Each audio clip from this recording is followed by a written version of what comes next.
I suppose I've always been a horror fanatic since I was a little kid. And then when I was much older, saw a book about Grahn Guignol and realised there was a specialised horror theatre. And this was a great revelation. So I actually realised there was a horror theatre that was extremely significant within French culture.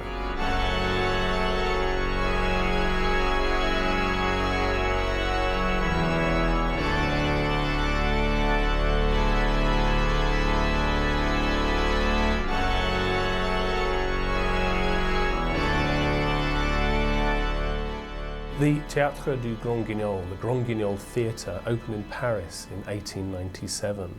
It was a very small theatre that was in a deconsecrated chapel. And interesting enough, they still left some of the church ornaments inside, like these 12-foot angels that were carved. Angels. Yeah, and the smell of incense from its days as a Catholic chapel could still be smelt there, and so that created a kind of the atmosphere for this theatre. Now the reason it opened first of all was simply to be an experiment in naturalist drama. The Grahn Guignol itself is from many traditions. It originated from extreme naturalism or morbid naturalism to show the lives of underclass people, of pimps and prostitutes and desperate people, and how they lived and so forth. But quite soon they discovered a kind of niche for themselves, and this was the niche of horror. They found they did one particular play, or a series of plays actually, that kind of captured the atmosphere of horror. So it was less a kind of slice of life than a slice of death. And it had such an impact. Audiences were coming to see those plays that they realised here was a great marketing possibility. And thus the Grahn Guignol, as we understand it, was born. Sweeney Todd itself was a classic 19th century melodrama. We've got clear-cut villains and heroes, you've got victims, you've got everything that you want in the melodrama. So audiences would lap that up. Now, melodrama was popular throughout Europe. It was very popular throughout England. It was also very popular in France. In Paris, there was the very famous Boulevard du Crime, the Boulevard of Crime, where the blood and thunder melodrama houses were all lined up. And that was also in Montmartre, the same broad area in which the Grahn Guignol was located. For me, Sweeney Todd, it comes from lots of different traditions. Dark Broadway musicals. There was certainly for a long time this theater within the theater of the mocking Urzet's qualities or camp ideas inside melodrama. But then there was pure Grahn Guignol, which I think Stephen Sondheim was always interested in. One aspect that separates the melodrama and the Grahn Guignol is the melodrama has to end happily. The melodrama has to work with a certain narrative quality and have certain kinds of characters, where Grahn Guignol tended to borrow from life and tended not to have this moralistic ending. In this sense, it certainly follows Sweeney Todd. And the lyricism inside the musical is a kind of lyricism that echoes Grahn Guignol's sensibilities more than melodramatic ones. Also, I think it's the way Grahn Guignol works in terms of the structure of it, that we may not, the villain may not get their comeuppance during the time of the play. Who knows what will happen after the curtain's gone down, where the story continues. But what you do identify as the victim. You know that person, when they sit in the barber seat, will get their jugular cut at some point. You're not sure when. There'll be a build-up to that moment. And actually in Grahn Guignol, that's where the story would end. The cutting of the jugular and the curtain would go down. Whereas with Sweeney Todd, it's a broader exploration of that story. And he's always going justice. to end up swinging from his gibbet on Tyburn. Here. That's right, yeah. One of the interesting things, the surprises that scholars are always looking for when they do deep research, one of the surprises for me was the great influence of the Grahn Guignol in Hollywood. And the Grahn Guignol certainly, by the early sound era, had its own styles of presentation that were both realistic and totally stylized. And if you look at Bela Lugosi, if you look at Boris Karloff, if you look at Lon Chaney, and many of the influences of people like Todd Browning, the director, come directly from Grahn Guignol, where it has aspects of something magical and cartoonish mixed in with something morbidly natural. Some of the non-monster movies of those days were really the main character had sort of a psychological flaw, or the haunted house as motivated by some unscrupulous person. Those were themes that were very common Grand Guignol themes. The term Grahn Geen-yol, the Guignol is a Punch and Judy show in France, or the equivalent of our Punch and Judy show.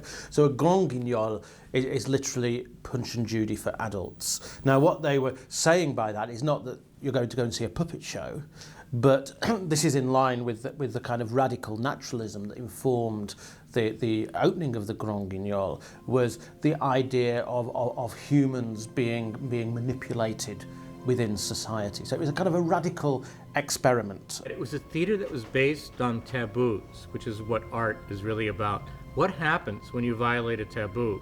And the Grahn Guignol had boiled down these taboos to sex and violence. How much of the body can be mutilated? Can we still survive? What is valid for vengeance? And mostly the Grahn Guignol had certain themes. One was it had this dark humor about how to think about existence and about social institutions. And it began to ask a question and to set up scenarios about how any one of us can do something crazy and violent and wild and taboo breaking under the right circumstances. It's really things that are more realistic and scary. People going mad. Madness had a lot to do. A lot of the plays took places in madhouses, or people slowly going crazy and not realizing why. Insanity was a big aspect of it, because that's more terrifying, I think, to the human psyche, because you're vulnerable to that. Anybody could just kind of snap at any one given moment.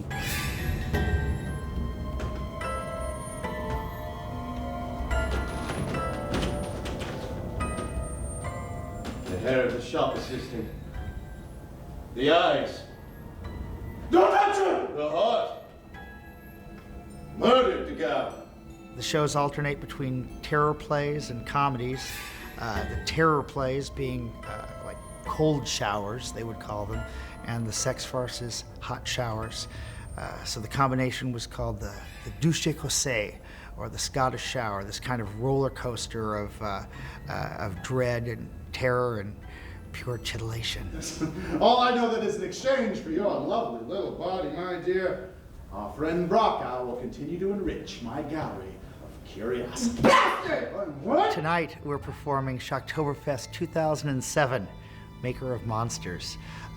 We're in San Francisco in the South of Market District, which is kind of the seedy club and S&M district of San Francisco, not unlike where the original Le Théâtre de Grahn Guignol was. We're in a 46-seat theater called the Hypnodrome, and Thrill Peddlers, the company I produce for, has been around for 17 years now. And having our own space has given us the ability to really expand on what our vision for producing Grahn Guignol plays is. What we're seeing tonight is a recreation or a recreation through Thrill Peddlers' filter of Grahn Guignol evening.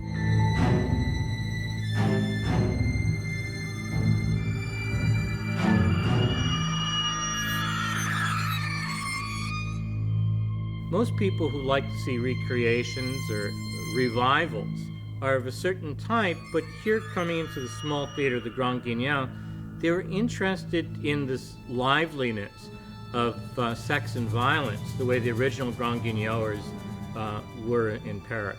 So, and even the French cultural attaché was supportive and thought that it was interesting that it was in America where there was this revival of the Grahn Guignol was flourishing and developing audiences. Very delicate operation. The effect is achieved by removing the dog's bill completely. Then, remove the cerebellum, only very slowly, bit by bit. However, without killing it, just enough to drive it completely insane. That's wretched. No more so than foie gras. Foie gras! We do this because we love the theater, not because we're horror movie fans looking to recreate a horror movie, but because we believe in what the theater can do and how it can connect to an audience. And a lot of people have forgotten that theater can be about horror, that theater can be about terror and such extremes. And we like to bring that back to remind people that yes, theater does this well too. Both the guillotine and the cephalic vivarium, the machine that will keep a severed human head alive, have their origins for us in Grahn Geen-yol plays, but the plays that we wrote around them were almost entirely new.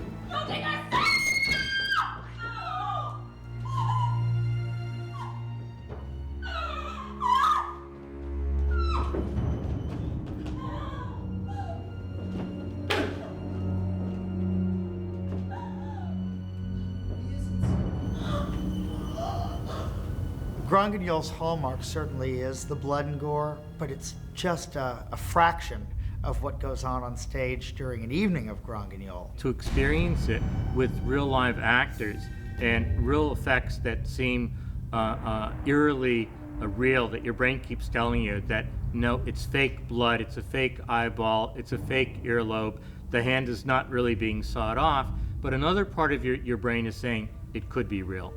Both the original theater and here, oftentimes you'll find that it's a half-hour play that leads up to the bloodletting. And thematically, what is leading up to it is not just the suspense that something awful is going to happen, but many times a Grahn Geen-yol play will tell you first what's going to happen, and then the audience is on the edge of their seat saying, how are they going to do this?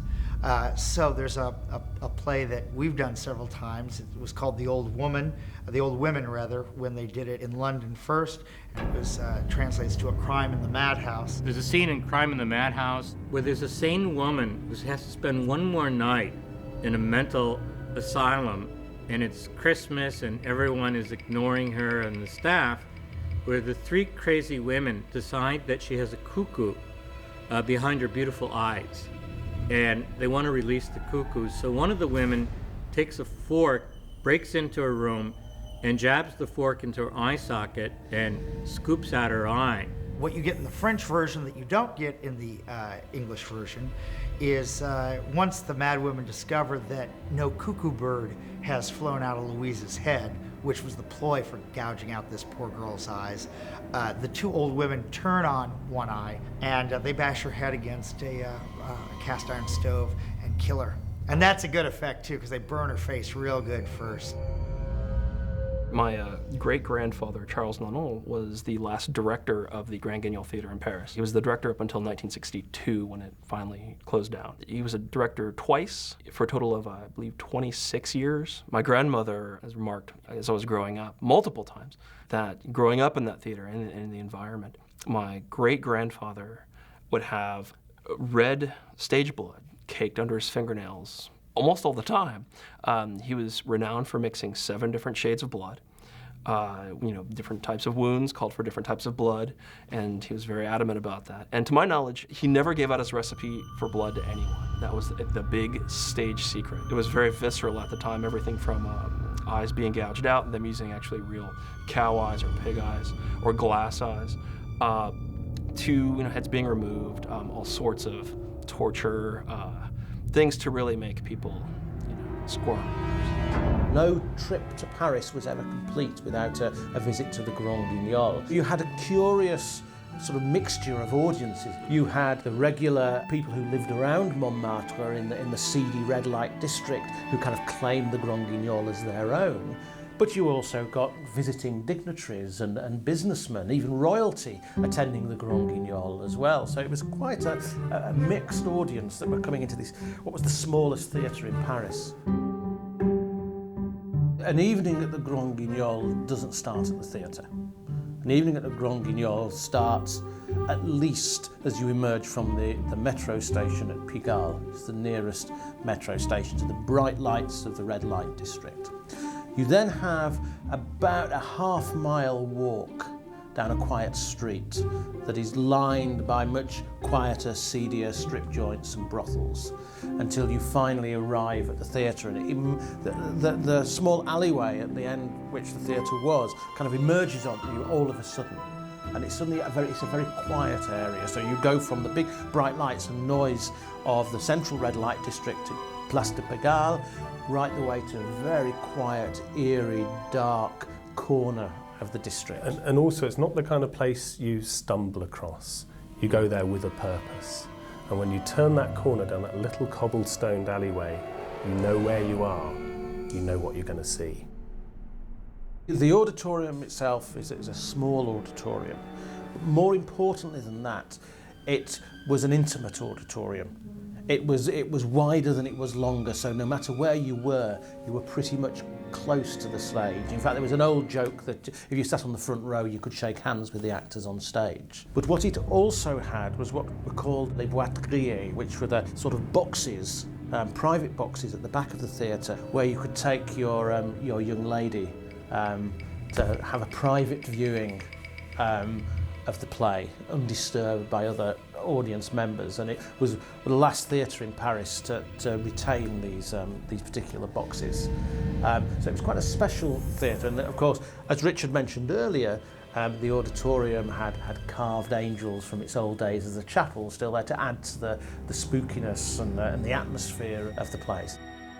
My great-grandfather, was there at the very end, and he had a quote, "We could never match the horrors of Buchenwald."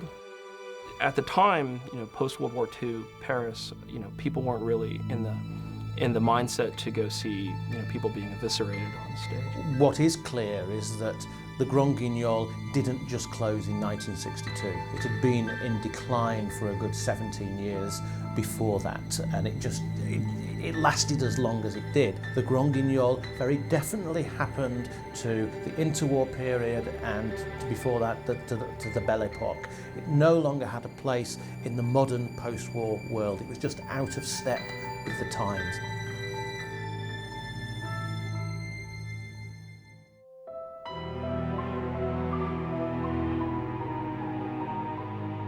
You find in contemporary horror is increasingly there's been a move towards real or possible horrors, and that's the very spirit of the Grahn Guignol. There's not so many films about Dracula, Frankenstein, the kind of fantastical monsters. That's a slightly different tradition, but films like the Saw trilogy, Hostel, numerous films like that, they have fantastic Grahn Guignol set pieces, a lot of suspense, a lot of build-up, a lot of anticipation. But it's very clearly in that tradition of Grahn Guignol theatre. In the Grahn Guignol, one of the most important aspects is how humor and extreme violence are balanced, and how they work with and against audience expectation. And one of the beauties, for me, of Sweeney Todd is exactly that. It works against audience expectation and keeps turning and churning in ways that you wouldn't expect from a musical.